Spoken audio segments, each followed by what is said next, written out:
La fille est mi-bête, et sa capacité à sauter est incroyable. Elle atteint facilement le 2e étage.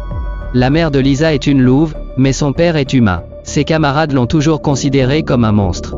Pour la protéger de tout danger, son père envoie Lisa dans une école de monstres. En entrant dans l'école, Lisa est complètement choquée, car aucun élève n'est humain. Certains ont des flammes sur la tête, d'autres des serpents à la place des cheveux. Même les descendants de vampires y étudient. Le directeur peut détacher sa tête de son corps pour la première fois. Alisa cesse de se sentir différente, mais quand le directeur demande son père, elle devient extrêmement nerveuse car l'école n'accepte ni humain ni bête. À ce moment, ses traits de louve commencent à disparaître. Elle n'a d'autre choix que d'inventer une excuse et partir. En redescendant, ses traits de louve réapparaissent. Pendant le cours, Lisa apprend de son professeur qu'il existait autrefois un demi-bête ayant créé une potion capable de le transformer en une bête complète.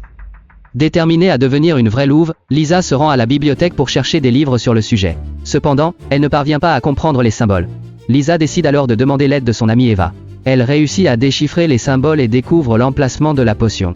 Étonnamment, elle se trouve dans l'école. Les deux courent sur place et surprennent une sorcière préparant la potion.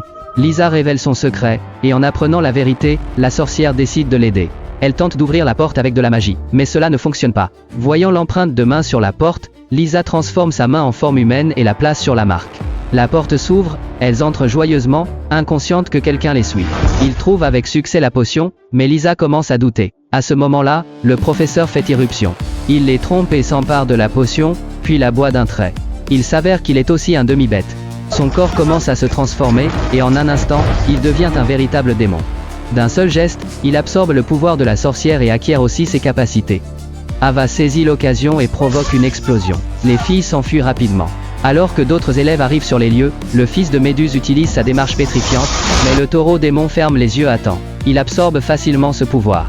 Ses yeux deviennent bleus, et le garçon se retrouve pétrifié. Lisa est trop nerveuse, et tous ses traits de louve disparaissent, empêchant le taureau démon d'absorber son pouvoir. N'ayant pas d'autre choix, il utilise directement le regard pétrifiant. Lisa tourne immédiatement la tête et sort un miroir. Ainsi, le taureau démon finit par être pétrifié par son propre pouvoir.